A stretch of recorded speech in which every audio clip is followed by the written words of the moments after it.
사랑하는 형제자매, 오늘 본문의 말씀을 다시 한번 읽어봅시다. 요한복음 3장 7절입니다. 내가 내게 거듭나야 하겠다 하는 말을 놀랍게 여기지 말라. 요한복음 3장 7절에서 주님은 분명히 말씀하고 있습니다. 우리가 거듭나야 된다는 것입니다. 그리고 거듭나야 된다는 말을 놀랍게 여기지 말라고 하시고 계십니다. 사랑하는 형제자매, 사실 이 말씀을 듣고 대부분 사람들은 낙심할 수도 있습니다. 왜냐하면 이 말씀은 지금 이 시대에 맞지 않는 말씀 아닙니까? 라고 말할 수가 있어요. 왜냐하면 거듭나야 한다는 것은 새롭게 태어나는 것이거든요. 아니 도대체 새롭게 태어난다는 게 말이 되느냐는 얘기죠. 그래서 이 새롭게 태어난다는 것은 어떻게 생각하면 너무나 생소한 말씀이라는 거죠. 지금 수십 년을 살아왔고 내 머릿속에는 온갖 세상 지식이 다 들어가 있는데 어떻게 다시 새롭게 태어난다는 말입니까? 이렇게 생각을 합니다. 지금 오늘 거듭나야 하겠다는 말씀은요, 위로부터 일어나는 초자연적인 현상을 말하는 것입니다. 우리 내부적으로 일어날 수가 없어요. 위로부터 성령님에 의해서 일어나는 초자연적인 현상이 바로 이 거듭나는 과정인 것입니다. 우리는 이것을 이제 성령의 역사라고 그러죠. 우리 인간의 힘으로는 도저히 할 수가 없는 거예요. 하나님의 능력으로만 할 수 있는 것입니다. 이런 초자연적인 현상을 반드시 경험하라는 것입니다. 사실 성령의 역사는요, 우리가 죽기 전에는 꼭 경험을 해야 돼요. 왜냐하면 성령으로 거듭나지 않으면, 성령의 체험을 통해서 우리가 거듭나지 않으면 하나님의 나라에 들어갈 수 없다라고 분명히 말씀했거든요. 우리가 30년을 교회 다니든 20년을 다니든 성령으로 거듭나지 않으면 천국에 들어갈 수가 없다는 얘기예요. 너무 무서운 얘기 아닙니까? 반드시 이 성령의 역사를 체험하라는 겁니다. 그러면서 또 요한복음 3장에서요, 예수님은 믿음을 통한 구원에 대해서 우리에게 가르쳐 주셨어요. 우리가 구원받기 위해서는 믿음밖에 없다. 오로지 믿으라는 거죠. 요한복음 3장 3절 한번 같이 읽어봅시다. 예수께서 대답하여 이르시되 진실로 진실로 내게 이르노니 사람이 거듭나지 아니하면 하나님의 나라를 볼 수 없느니라. 특히 예수님 말씀 중에서요, 진실로 진실로라는 그 들어가는 말씀이 몇 개가 있습니다. 꼭 진실로 진실로라고 했어요. 이건 간절히 얘기하는 겁니다. 내가 진실로 얘기할게. 진실로 얘기할게. 이 두 번이나 강조하는 이유는 뭡니까? 이 말씀이 너무나 중요하다는 말씀이에요. 그래서 여러분들 성경을 읽을 때, 예수님의 복음서를 읽을 때는 항상 진실로 진실로 들어간 말씀에다 줄을 그어 놓으시기 바랍니다. 이 말씀, 다 말씀이 중요하지만 이 말씀은 말씀 중에 말씀이라는 거예요. 진짜 엑기스의 말씀이라는 겁니다. 그걸 줄을 쳐놓으라 했는데, 지금 오늘 요한복음 3장 3절에서도 분명히 진실로 진실로 너에게 이르노다 그랬어요. 진실로 진실로. 그러면서 중요한 메시지가 뭡니까? 사람이 거듭나지 아니하면 하나님 나라를 볼 수 없느니라. 성령으로 거듭나지 않으면 절대로 천국 구경할 생각하지 말아요. 그러면 천국 구경을 안 하면 어디로 가는 겁니까? 지옥으로 간다는 얘기예요. 너무나 무서운 얘기 아닙니까? 예수님은 이 말씀 뒤에도 지금 똑같은 말씀을요, 이 3장에서 계속 말씀하고 있어요. 그 요한복음 3장을 굉장히 우리가 중요시 여겨야 됩니다. 그러면서 요한복음 3장 14절 15절 말씀입니다. 한번 읽어봅시다. 모세가 광야에서 뱀을 든 것 같이 인자도 들려야 하리니 이는 그를 믿는 자마다 영생을 얻게 하려 하심이니라. 자, 영생이란 뭡니까? 이 땅에서의 삶으로 끝나는 것이 아니고 이 땅에서 기껏 100년 살다가 끝나는 삶이 아니고 영원한 삶이에요. 영원히 살 수 있는 거예요. 영생입니다. 그건 천국에서 누릴 수 있는 것이죠. 천국에 올라가면 그때부터는 죽음이 없습니다, 여러분들. 그러니까 영원히 있는 거예요, 영원히. 근데 조건이 있어요. 그를 믿는 자마다 영생을 얻는다는 거죠. 그럼 그가 누굽니까? 예수님입니다.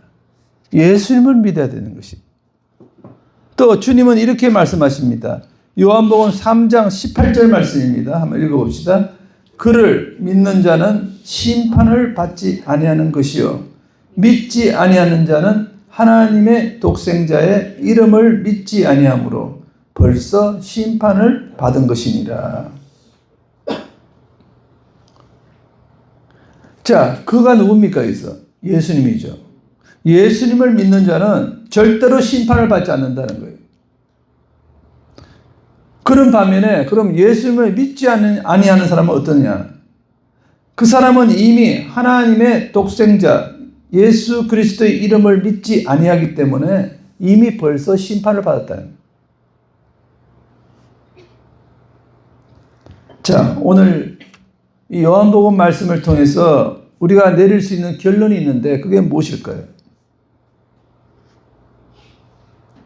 그것은요, 자, 첫 번째로 우리가 주님만 믿으면 구원에 필요한 모든 것들을 다 주님께서 허락해 주신다는 거예요.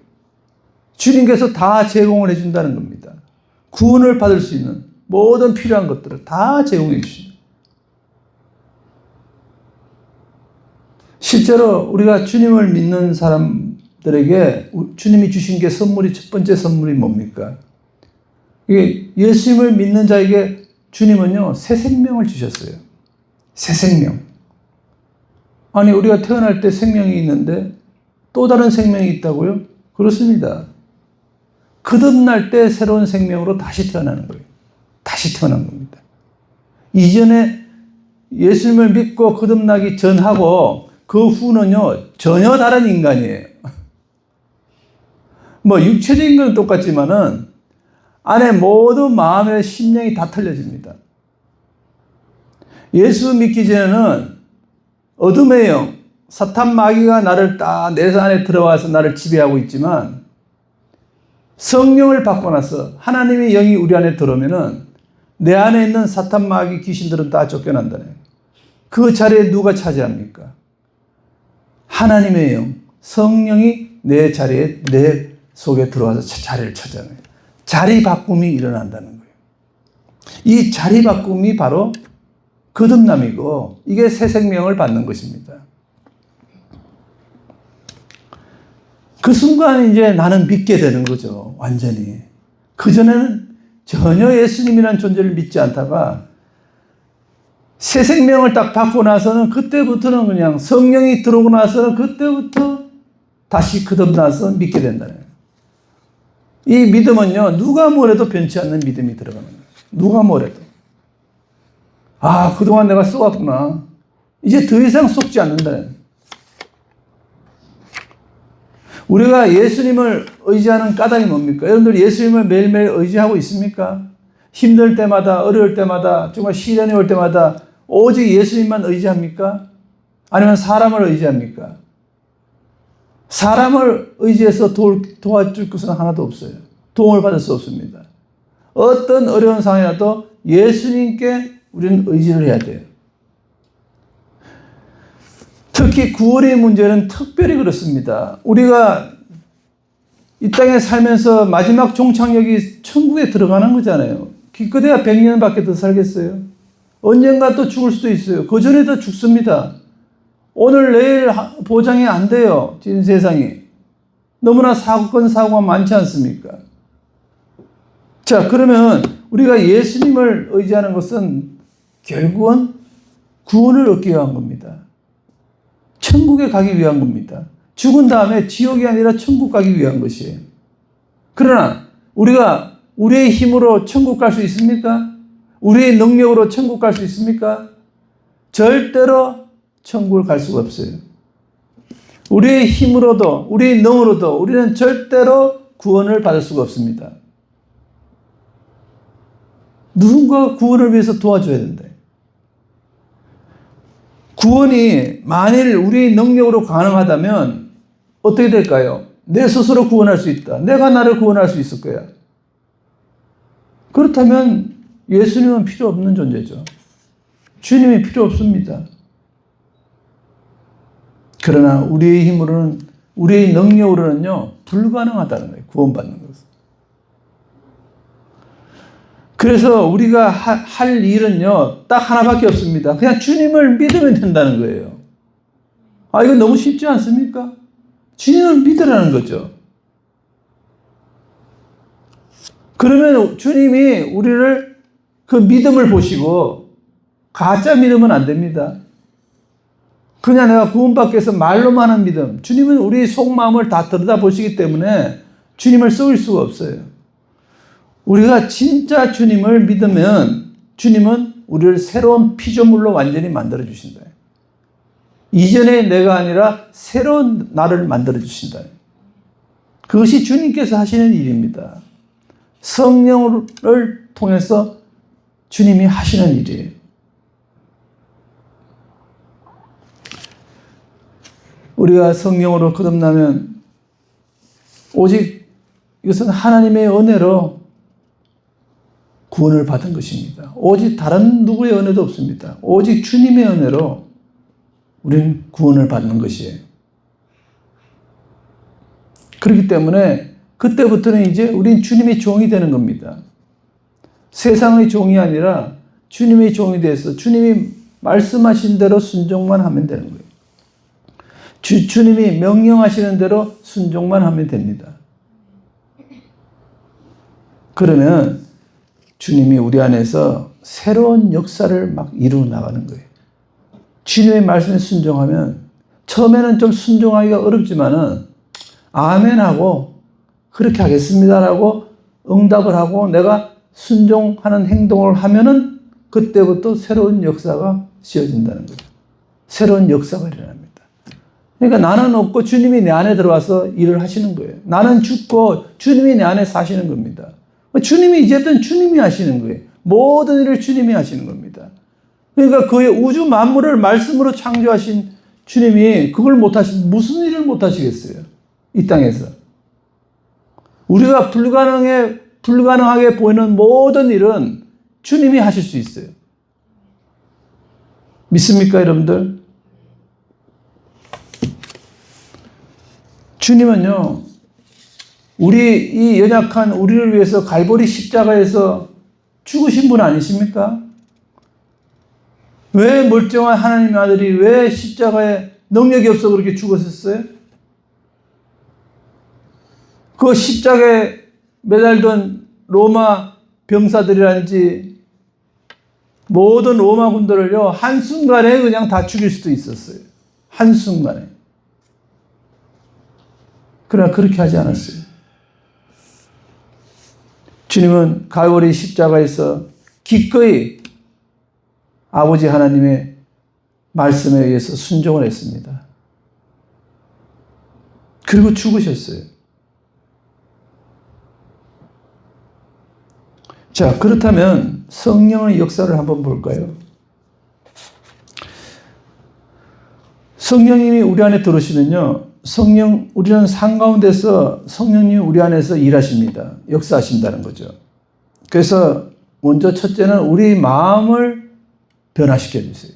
우리 돌 같은 마음을 부드러운 마음으로 변화시켜 주십니다. 그리고 한결같이 이 땅에 있을 동안에는 새로운 삶을 살게 만들어 주신다. 그러니까 성령이 이끄는 대로, 성령님이 인도하는 대로 살면요, 그 삶은 참 기가 막히고 좋은 삶을 살게 돼요. 전혀 새로운 삶이 이루어집니다. 그래서 이 성령의 역사는요, 성령이 눈에 보이면 얼마나 좋겠어요. 성령님은 눈에 보이지 않지 않습니까? 하나님의 영이 내 안에서 들어오고 나가는 것을 보면 얼마나 좋겠어요. 보이지 않아요. 성령의 역사는요, 그래서 굉장히 비밀스럽습니다. 그리고 아주 신비합니다. 그리고 성령의 능력은요, 아주 대단합니다. 상상을 초월한다는 거예요. 여러분들 마가의 다락방에서 제자들이 성령을 받고 어떤 일이 벌어졌어요? 그거 무식하고 배우지 못한 믿음 있는 그 제자들이 그 순간 성령을 받고 어떤 일이 벌어졌냐고요. 또 그 안에 겁쟁이들도 많습니다. 죽음을 두려워하는 자들도 있었어요. 대다수죠. 인간으로서 죽음을 두려워하지 않는 인간이 누가 있겠어요? 그 제자들이 성령이 임하자, 마가의 다락방에 성령이 부어지자, 그때부터 이 제자들이 갑자기 방언이 나오면서 또 성령의 능력을 받고 온 세상으로 나가서 다 전도를 합니다. 그 두려워하는 자들이 나가서 예수님을 믿자고 전도를 해요. 그때부터 전도의 역사가 이루어진 거 아닙니까? 그리고 그들은요, 죽음도 두려워하지 않았어요. 죽음도 두려워하지 않았어요. 다 순교를 했습니다. 정말 다 다르게 처참한 상황을 상황 속에 다 순교했어요. 오직 마지막에 살아남은 자는 사도 요한이었어요. 한 사람. 사도 요한은 밤모섬에 유배가 돼가지고 나중에 알고 보니까 사도 요한을 살려던 또 이유가 있었어요. 밤모섬에서 기도하는 중에 성령을 받고 어떤 일을 했습니까? 성경의 마지막 장 요한계시록을 기록하게 했어요. 그게 마지막 성경 신약의 마지막 말씀입니다. 그거를 기록하기 위해서 사도 요한은 순교를 막았어요. 이게 모든 게 다 성령의 역사예요. 다 하나님의 계획 속에서 가는 겁니다. 그래서 성령의 역사는 정말 비밀스럽고 신비로운 것입니다. 그리고 그 능력은요, 우리 인간이 할 수 있는 능력을 완전히 초월하는 능력입니다. 우리는 다 성령으로 거듭난 자들입니다. 성령으로 거듭났기 때문에 이렇게 말씀을 들을 수가 있는 거고, 또 주님을 찾아서 교회를 나와서 예배를 드릴 수가 있는 거예요. 진짜 저 사람이 거듭났느냐, 거듭났지 않느냐, 어떻게 판별할 수 있을까요? 참 어려운 문제죠. 저 사람이 과연 교회는 열심히 나오는데 거듭난 사람이냐? 거듭났다는 게 뭡니까? 다시 태어났다는 거예요. 한 번 다시 껍질을 벗고 태어났던 사람이냐? 아니면 옛사람 그대로 아직도 있느냐? 그냥 포장만 그냥 거듭났다고 스스로 말하고 있는지. 이거 판별하기 어렵다는 거죠. 판별할 방법이 딱 하나가 있어요. 거듭난 사람은요, 열매를 보면 알 수 있어요. 열매. 그가 맺는 열매를 보면 알 수 있어요. 그 열매를 바라보면 저 사람이 거듭났구나. 거듭나지 않았구나. 참 주님의 역사는요, 놀라운 일이 아닐 수가 없어요. 지금 정말 수천 년 동안 이루어진 성령으로 거듭난 사람들이 성령의 역사에 의해서, 성령의 계획에 의해서 이룬 일들을 보면요, 너무 놀라운 일들이 많습니다.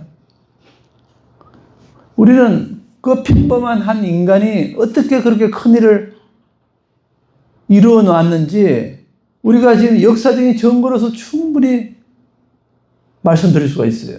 엄청난 사례가 있습니다. 그 사례는 제가 몇 년 동안 설교도 못할 거예요. 참 성령의 역사는요, 정말 신비스러운 일들입니다. 그래서 성령을 통해서 우리가 새롭게 태어나는 거예요. 새롭게 다시 출생하는 겁니다. 엄마의 뱃속에서 태어나는 건 첫 번째 출생이고, 성령으로 태어나는 것은 영적인 출생을 해야 돼요. 두 번째 영적으로 변화되는 출생을 해야 됩니다. 이것도 참 신비에 쌓여 있어요. 그 과정이 싹 눈에 보이는 게 아니거든요. 아주 신비스러운 겁니다. 근데 이 신비한 모든 것들이 실제로 여러분들의 개인의 삶 속에서 이루어진다는 겁니다. 그리고 여러분들이 그걸 통해서 하나님이 거룩하듯이 우리도 거룩히 삶을 살 수 있습니다. 거룩해질 수 있어요. 요한복음 3장 8절을 한번 보면요. 성령의 역사가 정말 신비하다는 것을 우리가 드러내 줍니다. 한번 읽어봅시다. 바람이 임의로 불 때 너가 그 소리를 들어도 어디서 와서 어디로 가는지 알지 못하나니 성령으로 난 사람도 다 그러하니라. 여러분들 바람이 불잖아요. 바람이 눈에 보입니까? 안 보이죠. 또 바람이 어디서 불어오는지도 잘 보이지를 않아요. 눈에 보이질 않으니까. 그것처럼 성령으로 난 사람도 다 그렇다는 거예요. 야, 어떻게 저 사람이 갑자기 어떤 분이 성령을 받고 막 갑자기 이제 막 변화가 됐어요. 정말 사람들 손가락질 받는 그런 악인이 갑자기 변화가 돼가지고 순두이가 돼서 돌아왔어요. 그리고 실제 과거의 행동은 안 하고 새로운 행동을 한다는 거죠. 자, 이걸 바라볼 때, 야, 저 사람이 어떻게 변했지? 저렇게 갑작스럽게 어떻게 변했지? 다들 의아해 합니다. 그러면서 생각하는 게, 저 사람이 그러면 예수님을 믿었다는 건데 어떻게 믿었지? 그것도 참 궁금해요. 어떤 과정을 통해서 어떻게 믿고 어떻게 저렇게 성령을 받아가지고 변화됐는지 정말 신비스러운 일입니다. 이때는 남들이 알아줘요. 남들이 알 수 있습니다. 저 사람이 전혀 옛날하고는 틀린 행동을 하네. 이렇게 느껴진다는 거죠. 여러분들 교회 다니고 나서 주변에서 그런 얘기 들은 적이 있습니까? 아, 어떻게 그렇게 변하셨어요? 이해가 안 가네요. 또 반면에, 야, 너는 뭐 교회 다닐 때하고 교회 전하고 어떻게 똑같냐? 행동이 그렇게 똑같냐? 그런 얘기도 들을 수가 있어요. 그런 분들은 쉽게 얘기해서 성령으로 거듭나지 못한 자들입니다.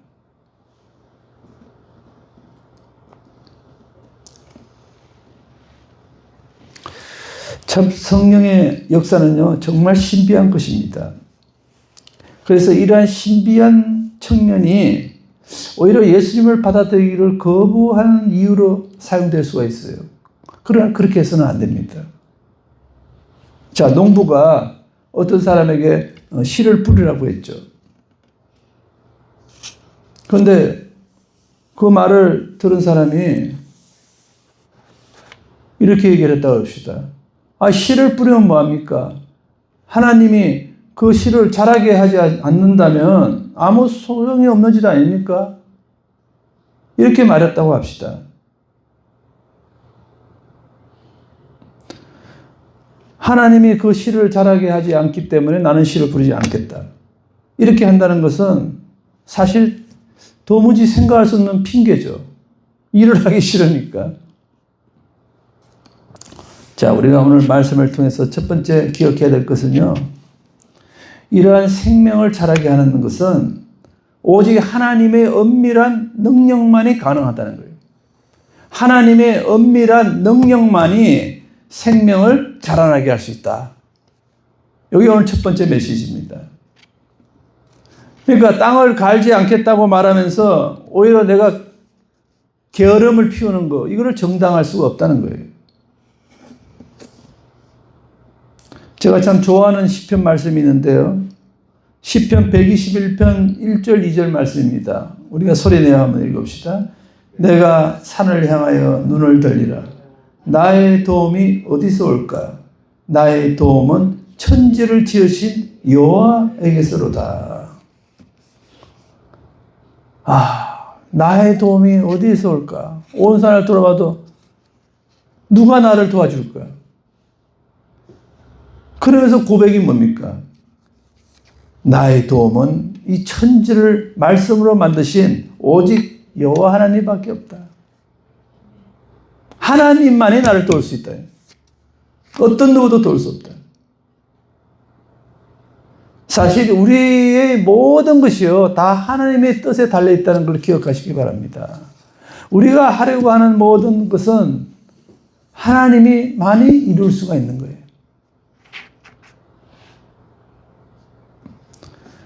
이렇게 하나님은요, 그래서 전지전능하신 분이에요. 모든 걸 알고 계시고 모든 능력을 갖고 계십니다. 불가능한 것을 가능하게 하시는 하나님이십니다. 우리가 이걸 믿으시기 바랍니다. 우리가 이런 믿음의 발을 들여놓는 시도조차 하지 않는다면 그거는 상당히 어리석은 일이죠. 내 힘으로 하려면 되는 게 없어요. 내 능력으로, 내 힘으로, 내 소견으로, 내가 갖고 있는 지식으로 아무리 하려고 해도 안 되는 것이 얼마나 많습니까? 다 내려놓으셔야 돼요. 내 힘으로 하려는 건 정말 어리석다는 걸 여러분들 깨달으시기 바랍니다. 이 성경 말씀을 우리가 그래서 믿어야 돼요. 예수님을 내 안으로 받아들이고 나의 주님으로 받아들이고 오직 주님이 내 안에서 일을 하시게 한다면 이 땅을 통해서 이루어지지 않는 게 하나도 없어요. 주님이 다 이루어 주신다는 거죠. 은혜 가운데서 성령을 통해서 하나님은 아름답게 이루어 나가십니다. 여러분들, 우리 모두는 예수님을 믿고 계시죠? 우리 모두 예수님을 믿는 사람이라면 내 안에 성령님이 일하고 계신다는 것을 꼭 믿으셔야 돼요. 내가 예수님을 믿는다는 것은 이미 내 안에 성령의 기름이 부어졌다는 거예요. 성령이 내 안에 딱 자리 차고 주인 노릇을 하고 있다는 얘기입니다. 내가 예수 믿기 전에는 내 안에 사탄 마귀들이 들어와서 주인 노릇을 했어요. 나를 지배했습니다. 내 머리채를 잡고 마음대로 뒤흔들고 다녔어요. 그러나 어느 날 우리가 성령으로 거듭나서 성령이 내 안에 들어오면 성령이 그때부터 주인이 되신 거예요. 예수님이 바로 주인이 되신 거예요. 그때부터. 그때부터는 정말 성령의 역사가 일어나고 나를 통해서 성령의 역사를 증거할 수 있어요. 그래서 우리 입에서 매주 이런 말씀이 터져 나와야 됩니다. 아, 주님이 하셨습니다. 이번 주에는 주님이 이렇게 해주셨습니다. 성령님이 이렇게 해주셨어요. 이런 간증들이 나와야 됩니다, 여러분들. 아, 뭐 성령님이 바쁘시니까 뭐 내가 부탁을 할 수 있나요? 여러분들 그게 아닙니다. 성령님은 바쁘시지 않아요. 언제든지 우리가 성령을 찾고 주님을 믿고 기도하면요, 성령은 그걸 이루어 주십니다. 자, 두 번째로 하나님은요, 성령을 통해 역사하실 때 반드시 자신의 뜻에 따라 역사하신다는 거예요. 자신의 뜻에 따라서. 누구의 얘기를 듣고 하는 게 아니라 하나님이 판단해서 합당하다 그러면 하나님이 도와주셔요.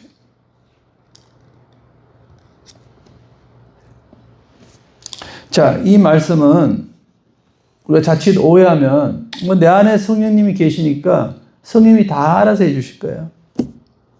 그래서 나는 그냥 손 놓고 그냥 가만히 앉아 있으면 그냥 성령이 내 마음을 다 아시니까 알아서 다 이루어 주실 거예요. 이런 말이 아닙니다. 이거는 오해인 것입니다. 우리는요, 사실 뭐 아무것도 할 수 있는 게 없고 내 능력도 없고 내가 할 수 있는 아무것도 없다는 걸 우리가 항상 고백하지 않습니까? 내가 할 수 있다면, 내 스스로 할 수 있다면 성령이 왜 필요합니까? 그러나 우리는 그렇지 않음을 고백하고 있어요. 그러면서 우리는 내 안에 성령의 음성을 들으면서 말씀을 통해 하나님의 명령을 받아들여야 됩니다. 사실 주님이 우리에게 생명을 주시지 않고 또 힘을 주지 않고는요, 사실 우리는 단 한 발자국도 움직일 수가 없어요. 그래서 이 성령의 능력은요, 뭐 가끔 뭐 한 달에 한 번, 1년에 한 번 우리에게 부어지는 게 아니고 날마다 부어지세요. 날마다 매 순간마다 성령의 능력은 부어지고 있어요. 우리에게. 이 축복을 우리에게 주신 겁니다, 여러분들. 이걸 왜 사용을 안 하시냐는 거죠. 그래서 우리 속에서 항상 일하시는 성령님입니다. 성령님이 일하게 만들어야 되는 거예요. 일하게 만들려면 성령님께 기도해야 됩니다. 성령님이 그냥 일을 하고 싶어서 그런데 우리가 아무 소리도 안 하고 고민하면서 내 힘대로 내 그냥 잔머리로 내 뜻대로만 하려고 그러면 성령은 그냥 방관할 수밖에 없죠. 도와줄 수 방법이 없습니다. 내가 있는데도 왜 나를 찾지 않느냐는 거예요. 여러분들 우리 속에서 계속 일하고 계시고 또 일하고 싶은 성령님을 우리가 믿으셔야 돼요. 그래서 이것은 하나님과 연합한 자만이 누릴 수 있는 특권이라는 거죠. 우린 성령님, 주님과 연합했지 않습니까? 주님과 동행하는 삶이라는 게 뭡니까? 나와 함께 계세요. 이게 연합입니다. 하나님과 연합한 자만이 누릴 수 있는 특권이 이미 우리에게 주어졌어요. 우리가 주님을 영접하는 순간. 왜 이 성령님을 우리가 요구를 하지 않고 성령님을 활용하지 않냐는 거예요. 성령을 받고 나서도 내 뜻대로, 내 소견대로, 내 지식대로 가는 경우가 얼마나 많습니까? 정말 어리석은 것이에요. 사랑하는 형제자매, 주님은 우리 크리스찬들, 우리 그리스도인들에게 가장 많이 하는 말씀이 회개하라는 말씀을 많이 합니다. 회개하라. 그러면 회개하고 나서 어떻게 해야 됩니까? 믿음을 받아들여야 해요. 나를 믿으라. 그러니까 회개하고 믿음을 받아들이는 것은요, 주님이 아니라 우리 자신이에요. 우리 자신이 그동안 내 뜻대로, 내 소견대로, 내 잔머리를 써서 살아온 이 과거를, 지난 날을 다 회개하고, 자, 지금부터는 주님만을 믿겠습니다. 주님만 믿겠습니다. 주님만 믿고 따르겠습니다. 말씀해 주시옵소서. 내 안에 있는 성령을 통해서 주님 말씀해 주시옵소서. 주님이 원하시는 게 이런 모습이에요. 이런 우리 자신이 되어야 됩니다. 사실요, 이 땅에 있는 모든 어려운 문제들, 내가 가지고 있는 산적한 문제들, 이거를 가능케 하시는 것은요, 오직 성령의 능력 아니고는 아무것도 없어요. 우리가 할 수 있는 아무도 없어요. 그걸 체험해야 됩니다. 아직도 내가 스스로 할 수 있는 게 있다. 그러면 성령님이 할 일이 없잖아요. 너가 해라. 알아서 해라. 우리 고백이요, 그까지 가야 됩니다. 바다로 가서 이제 내 힘으로, 내 능력으로, 내 노하우로, 내가 그동안 살아온 인맥으로 할 수 있는 게 아무것도 없습니다. 이렇게 고백하고 오직 성령님만 바라볼 때, 오직 성령님께 의지할 때, 그때 성령님이 그래, 너가 이제야 깨달았구나. 내가 너를 도우마. 그때 일을 해주신다. 그래서 그동안 주님께 의지하지 않고 성령님께 기도하지도 않고 내 힘으로 내 능력으로 한 것에 대해서 여러분들 회개를 하시라는 거예요.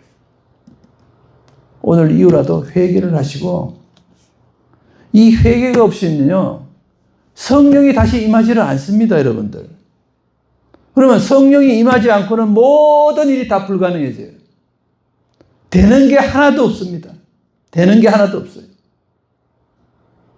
이것도 해도 안 되고 저것도 해도 안 되고.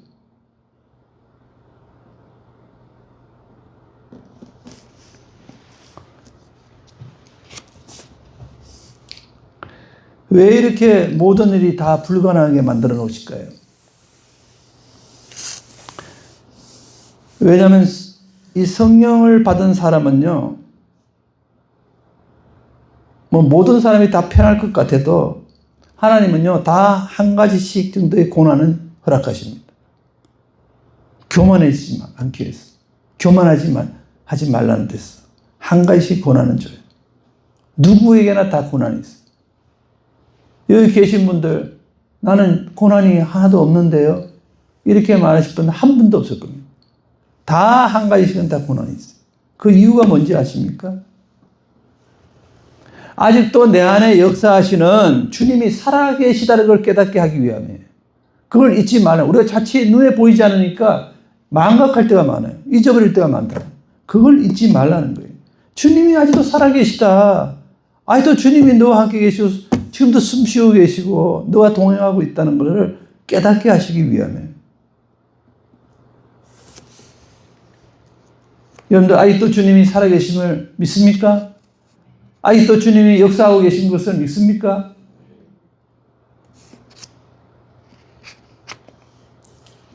우리가 하나님의 그 진리 말씀을 참 말로서는 설명할 수가 어렵지만은 이 말씀을요, 경험을 통해서는 다 우리가 이해할 수 있어요. 우리가 체험을 통해서, 아, 이 말씀이 이 말씀이구나. 다 이해할 수 있잖아요. 그래서 이 믿음이라는 것은요, 너무나 중요한 거고, 또 믿음은 성령을 통해서만 일어난다는 것을 분명히 말씀드리고 싶습니다. 우리가 또 살다 보면 생각지도 않은 문제들이 터져요. 생각지도 않은 곤란 상태들이 딱 내 삶에 던져질 때가 있습니다. 그때 여러분들 어떻게 합니까? 우리는요, 보면 그때부터 성령을 찾기보다는 내 머릿속이 그냥 톱니바퀴처럼 돌아갑니다. 이제 어떻게 해야 되냐? 그냥 계속 잔머리가 돌아간다는 거예요. 그러니까 머리만 굴린다는 거죠. 아, 이걸 해결하기 위해서 어떻게 할까? 이렇게 해볼까? 저렇게 해볼까? 근데 이렇게 해보고 저렇게 해보고 어떤 방법을 써보는지 결국 일어나니 뭐냐? 아, 내가 할 수 있는 게 아무것도 없구나. 이것도 안 되고 저것도 안 되고 내 힘으로도 안 되고 내 능력으로 안 되고 이제 아무것도 할 수 없다. 이제 그런 것을 깨닫는 상태로 가버리는 거예요. 그런 체험을 여러분들 가끔 하실 겁니다. 그러면서 우리가 깨달아야 될 것은 그래, 내 안에 성령님이 계시지. 성령의 능력이 아니면 우리는 아무것도 할 수 없다. 성령의 능력이 아니면 어떤 일도 할 수 없다. 내가 할 수 없다는 걸 스스로 고백하고 내가 할 수 있다고 생각하고 덤벼든 것에 대해서 주님께 회개를 하시기 바랍니다. 그게 시작이에요. 꼭 명심하세요. 성령의 능력이 아니고는 아무것도 할 수 없어요. 아무것도. 그냥 내가 할 수 있는 게 있는데요. 그런 생각조차 없으기 바랍니다. 모든 아무것도 할 수 없어요.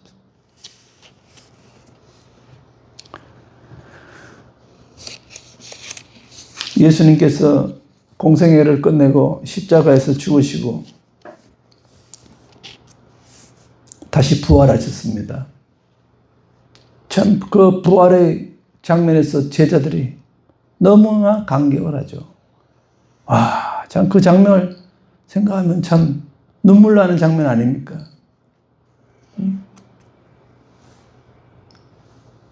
아, 분명히 죽으셨는데 다시 살아나서 나타나셨어, 제자들에게. 야, 그때 제자들이 감격이 어땠을까요? 놀라운, 그 이상이겠죠, 그냥. 그 자리에서 무릎을 꿇었을 겁니다. 그러면서 제자들과 잠시 동안 있다가 감난산에서 한 500여 명의 제자들 앞에서 하늘로 성천을 하십니다. 다 보는 앞에서 하늘로 올라갔어요. 어떻게 인간이 하늘로 그냥 올라갈 수 있어요? 주님이시니까 하나님의 아들이신 주님께서 하늘로 성천하는 모습을 다 바라봅니다. 그러면서 제자들에게 뭐가 생겼을까요? 죽었다가 다시 살아나신 모습을 보고 또 하늘로 성천하시는 모습을 보고 뭐가 생겼을까요? 확고한 믿음이 생긴 거예요, 여러분들. 우리는요, 손으로 만져보고 눈으로 보고 해야지 믿지 않습니까? 말로만 하면 잘 믿지 않지 않습니까?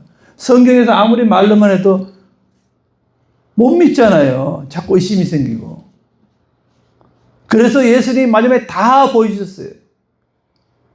죽음에서 다시 살아나는 모습을 보여줬고, 하늘로 많은 500여 명이 감람산에서 다 모여가지고 제자들이 보는 가운데서 하늘로 천사들과 함께 올라가는 걸 직접 봤지 않습니까? 뭐 더 이상 뭘 보여? 우리가 만약 그런 장면을 봤으면 우리도 믿음이 엄청 컸을 거예요. 그 장면을 통해서 왜 보여줬느냐? 거기에 나와 있는 모든 제자들에게 딱 심어준 게 하나 있어요. 믿음을 심어주고 갔어요. 확실한 믿음을 심어주고. 눈으로 봤으니까. 그동안 보이지 않는 걸 믿으라 그랬는데 이제는 눈으로 보여준 거예요. 그때부터 정말 제자들이요, 완전히 바뀌었어요. 사람이 다 바뀌었어요. 거기다가 마가의 다락방에 제자들이 모여가지고 마지막으로 기도할 때 하나님이 영을 막 성령을 보여주지 않았어요. 모두가 다 한 명도 빠짐없이. 그 다락방에 모여라 그랬을 때 뭐 자신해서 간 사람도 있고, 야 바빠서 나 못 가는데 이런 사람도 빠진 사람도 있을 거예요. 그러나 손에 이끌려서 마가의 다락방에 모여서 한 명도 빠지니 다 성령의 기름을 부어받았어요. 그때부터 이제 하나님의 놀라운 역사가 그들이 동서사방으로 퍼져나가면서 예수님을 전도하게 하고 좀 놀라운 기적들이 그때 일어난 거예요.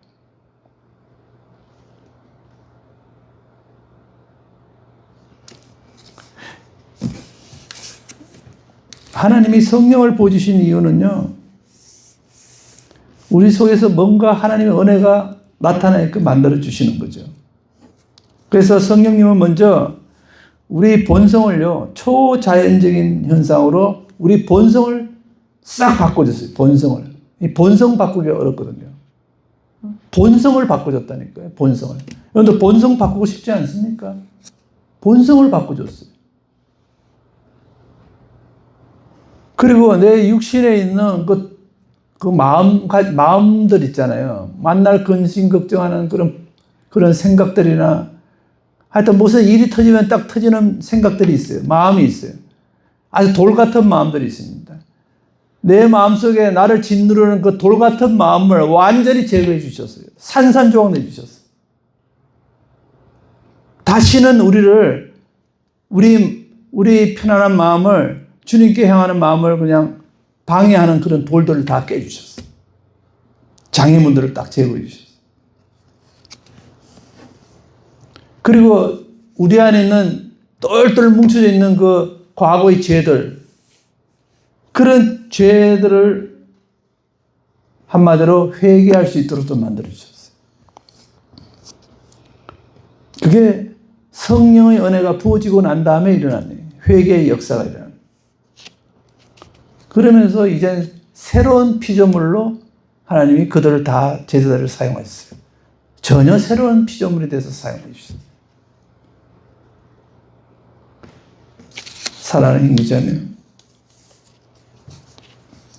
우리는 예수님이 어떻게 죽으셨는가를 우리는 바라봐야 됩니다. 그리고 예수님이 왜 십자가에 죽으셨는가를 우리는 또 생각을 해야 돼요. 그리고 그 다음에 성령님이 오셨는데, 성령님이 오신 목적은요, 우리가 가지고 있는 옛날의 성품들, 이거를 싹 지워버리기에 오셨다는 거죠. 그리고 우리 안에 있는 모든 죄성들을, 지은 죄를 다 회개할 수 있도록 심령을 다시 작동을 시켜요. 회개하는 심령을 만들어주죠. 회개도 그냥 안 됩니다. 아무리 회개하려고도 되지 않는 사람이 얼마나 많습니까?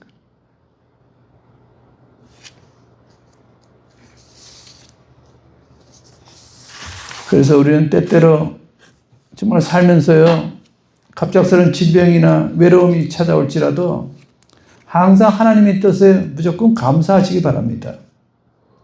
왜냐하면요, 아까 고난도 우리에겐 큰 약이라고 그랬죠. 고난이라는 것이. 반드시 하나님은 고난을 통해서 우리를 변화시키거든요. 왜냐하면 고난은요, 우리 심령을 돌이키기 위한 성령께서 역사하시는 통로예요. 고난이야말로. 그래서 고난은 유익이라고 그랬잖아요. 지나가 보면. 고난은 유익인 거예요. 하나님이 우리를 변화시키고 다시 기회를 주기 위한 방법은 고난밖에 없어요. 고난을 허락해가지고 우리의 심령을 다시 돌이키라는 거예요. 다시 나에게 돌아오라는 겁니다. 이제 너 뜻대로 하지 말고 너 소견대로 살지 말고 너 생각대로 살지 말고 너 의지대로 살지 말라는 겁니다. 오직 성령께 의지해서 성령께 모든 걸 맡기고 성령께서 모든 걸 너희 문제를 풀어달라고 기도하라는 거예요. 그 인간이 싹 바뀌는 거죠. 그걸 위해서 고난을 허락하신다는 거예요. 그리고 주님은요, 우리 고난을 통해서 우리 마음 문을 또 두드리십니다. 그리고 주님은 고난을 통해서 우리와 대화하고 싶은 거죠. 주님과 대화하는 게 뭡니까? 기도죠. 너 기도 안 했잖아. 그냥 고난을 당하니까 그때부터 기도할 수밖에 없잖아요. 그러면서 주님은 마음 문을 다시 열어서 대화하게 만든다. 그러니까 고난이 얼마나 유익입니까? 우리 아내는 항상 이런 말을 합니다. 여보, 통장에 있는 돈은 숫자야.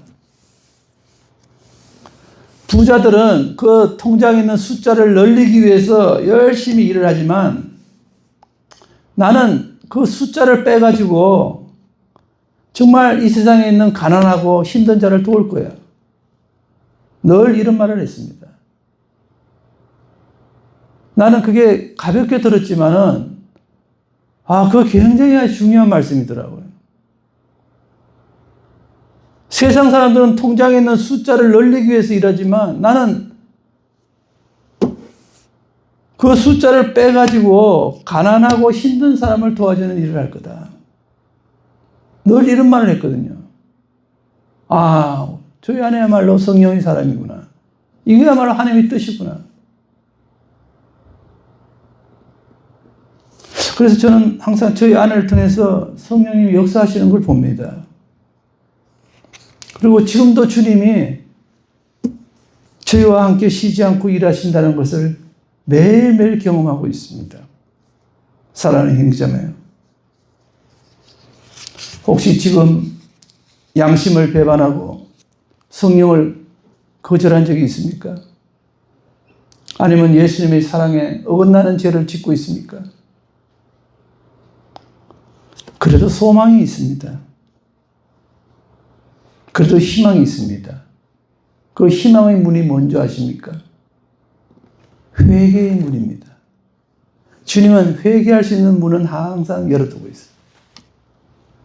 그렇습니다. 주님은요, 우리가 정말 생각하기도 전에 전혀 소망이 보이지 않고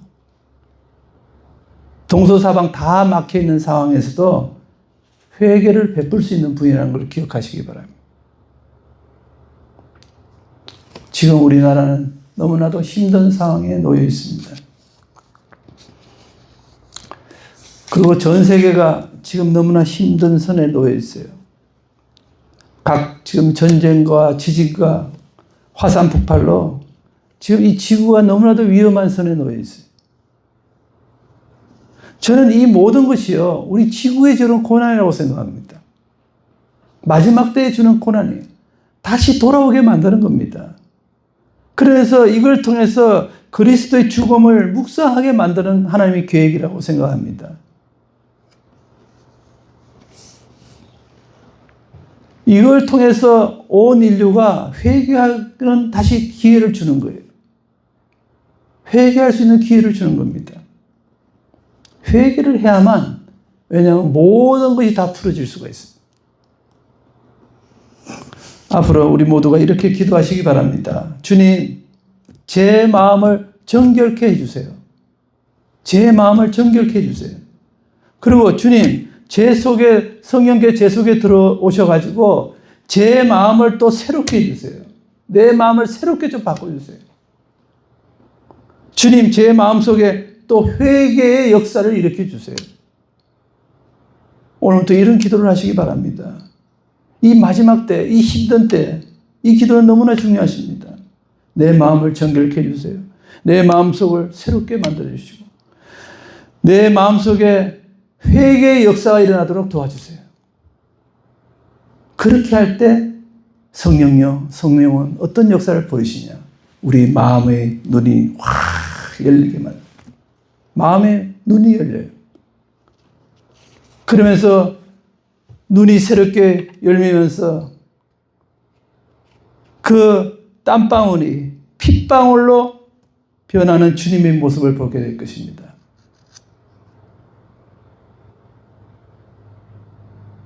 십자가에 매달려 그 땀방울이 핏방울로 변하는 주님의 모습을 보게 될 거라는 거죠. 지금 혹시 슬픔과 고통을 짊어지고 외로운 시간을 보내고 있습니까? 성령님은 이렇게 지금 말씀하십니다. 살아계신 주님을 바라보라고요. 주님은 죽지 않았습니다. 지금 이 시간도 살아계신 주님을 바라보시기 바랍니다. 그리고 제발 엉뚱한 곳에서 찾지 말고 오직 주님이 베푸시는 은혜만을 찾으시기 바랍니다. 그러면 오직 그리스도가 우리 모든 걸 다 해결해 주실 것입니다.